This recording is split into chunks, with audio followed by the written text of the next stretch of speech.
This place is all about views. लेकिन यहाँ पर पहुँचे कैसे? चलिए शुरू से शुरू करते हैं।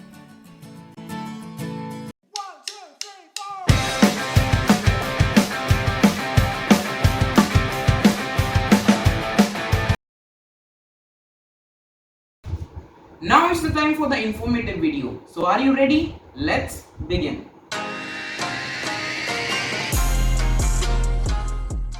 So if you guys are planning to go to Kashmir this year or the next year or whensoever, this video is gonna help you a lot. Kashmir, यहाँ की हर सांस में ही एक अलग सी खुशबू है और खूबसूरती का नशा क्या होता है वो यहाँ आकर ही पता चलता है। तो चलिए पहाड़ों और नज़ारों के साथ थोड़ा और कश्मीर ढूंढते हैं। Welcome to one and only channel A Dhankhar vlogs. और चलिए आपको ज्यादा बोर ना करते हुए हम बढ़ते हैं अपने टॉपिक की तरफ। सबसे पहले तो हम ये बात करते हैं कि how to reach Srinagar, because it's a long distance to cover.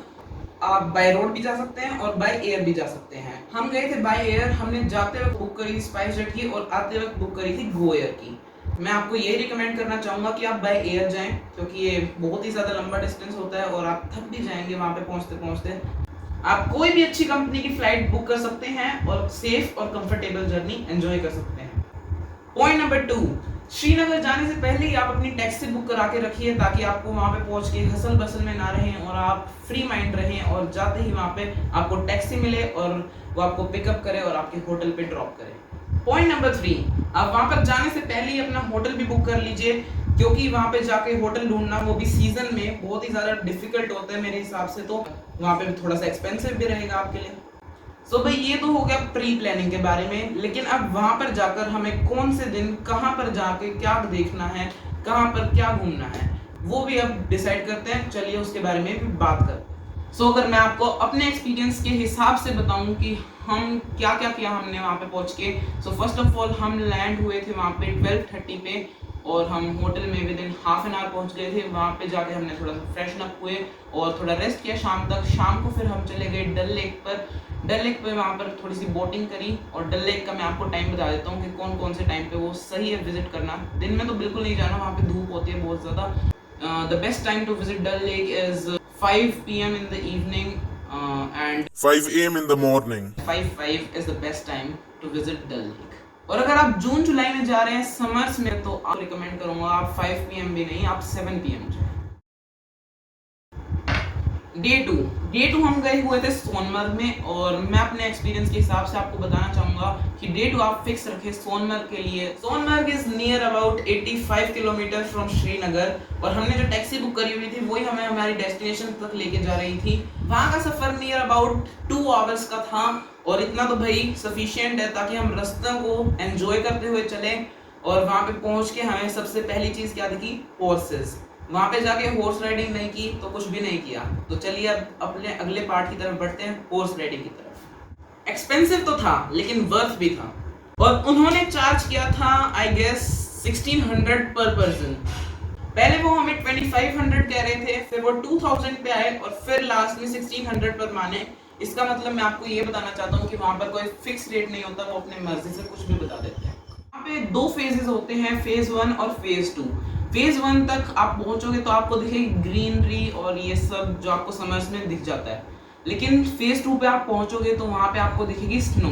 हमने फेज 1 तक ही ट्रैवल किया था, हमें फेज 2 हमने स्नो पहले देखी हुई है इसलिए हमने ट्रैवल नहीं किया था।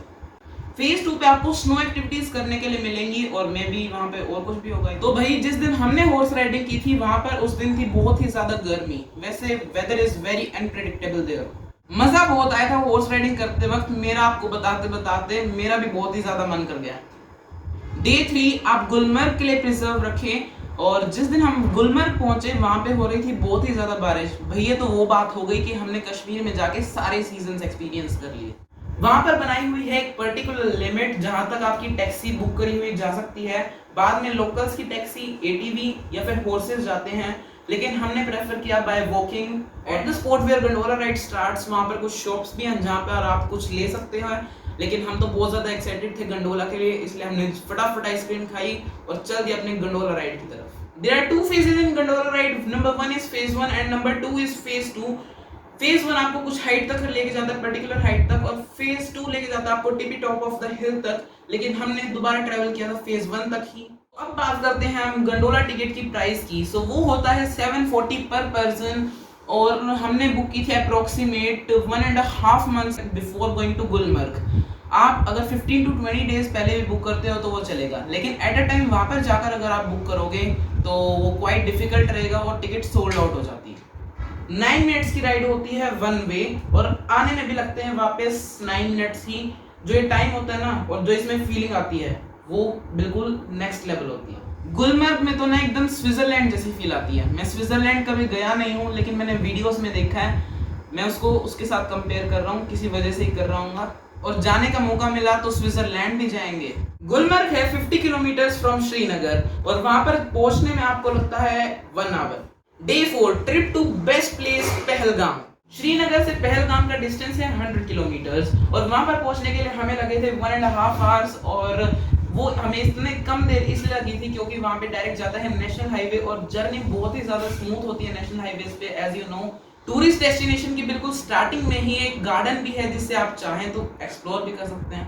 जिस पर्टिकुलर दिन हम पहलगाम गए हुए थे उस दिन राजनाथ सिंह जी वहां पर आए हुए थे, तो उनकी सिक्योरिटी रीजंस की वजह से हमारी टैक्सी आगे नहीं जा पाई उस दिन, वरना वो अपनी टैक्सी से ही ट्रैवल कर सकते हैं हम पहलगाम को भी।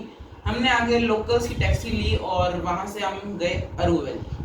अरू वैली के बाद पहुंचे हम बेताब वैली, और वहां पर होती है एक बहुत ही सुंदर रिवर फ्लो। आपने वीडियो में देखा ही होगा, वहां पर बहुत ही ज्यादा ठंडा पानी उस रिवर का, और मतलब चिलिंग माहौल है वहां पर। रास्ते में जो बहुत सारे एप्पल ऑर्किड्स आते हैं, मैं आपको रिकमेंड करूंगा कि आप वहां पर जाएं और एप्पल जूस और मीठी मीठी एप्पल्स को ट्राई करें। रास्ते में एप्पल ऑर्किड्स, ब्यूटीफुल सीनरी देखकर ये प्रूव हो गया कि journey is more beautiful then the destination. आप चाहे तो आप पहलगाम में भी स्टे ले सकते हैं और वापस श्रीनगर भी आ सकते हैं। हमने डिसाइड किया था कि हम 4 डेज श्रीनगर में ही रुकेंगे और वहां का भी आनंद लेंगे। Pahalgam is you look around and beauty is everywhere. Day 5 Srinagar में हमें करना था हर एक कोना एक्सप्लोर, हर एक जगह एक्सप्लोर, और वहां पर हमारी किस्मत उस दिन ऐसी अच्छी नहीं थी और हमें मेन पार्ट ही एक्सप्लोर करने को मिले क्योंकि उस दिन हो रही थी बारिश। बाकी डे 5 को आप इस चीज के लिए भी रिजर्व कर सकते हो, जैसे निशात गार्डन को एक्सप्लोर करने के लिए और मार्केट्स में जाने के लिए और वगैरह वगैरह, रेस्ट श्रीनगर में घूमने के लिए। और वो डल लेक पर चमचमाती हुई हाउस बोट्स, इट्स एडोरेबल। बाकी श्रीनगर की night life is so cool. जब से मैं अपने घर पर आया हूँ मुझे यही याद आ रहा है कि काश वो 5 दिन दोबारा आ जाए और मैं जन्नत में पहुंच जाऊं। There is always an ending of a beautiful trip. So is the case with us. So यहाँ पर होती है हमारी कश्मीर की जर्नी फिनिश। ये था हमारा डे 5 का प्लान। आई होप ये आपके लिए कुछ हेल्पफुल रहेगा। रात को फिर हमारी थी फ्लाइट और हम वापस श्रीनगर से आ गए हैं Delhi. Goodbye everyone. Hope you have a beautiful day. और don't forget to like, share and subscribe. A Dhankad Vlog. Shona go.